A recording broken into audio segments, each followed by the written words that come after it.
Bé, el que veiem és que tenim un govern que va en la direcció contrària del que són les expectatives i les aspiracions del conjunt dels pares i dels estudiants que cada any reclamen més ensenyament en valencià i en canvi el Consell decidís tancar el curs amb una mesura per decret no consensuada en la comunitat educativa i que, com estava comentant, va en contra de la decisió, de la voluntat i de les aspiracions del conjunt de la comunitat educativa.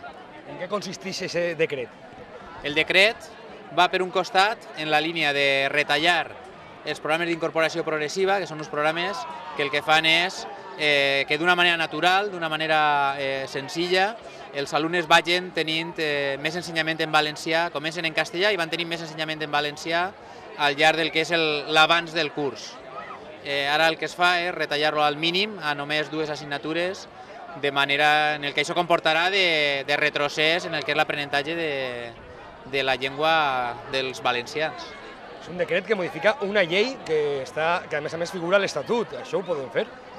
Bueno, este govern està acostumat a mesures que van en contra del que és la normativa i, en fi, bueno, ja s'ha vist en tot el que són la legislació al voltant de la titulació de filologia catalana, que, en fi, al final són els jutges els que han d'esmenar-los la plana.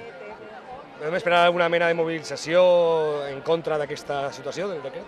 L'Escola Valenciana, com la resta de sindicats i d'organitzacions que defensen l'ensenyament públic, ens reunirem al llarg d'esta setmana per a consensuar el que són les mobilitzacions i analitzar quina és la resposta que es pot fer per aturar. De moment el que ja han fet és diferents organitzacions és reclamar la retirada immediata d'aquest decret, perquè la veritat és que va en contra de qualsevol lògica.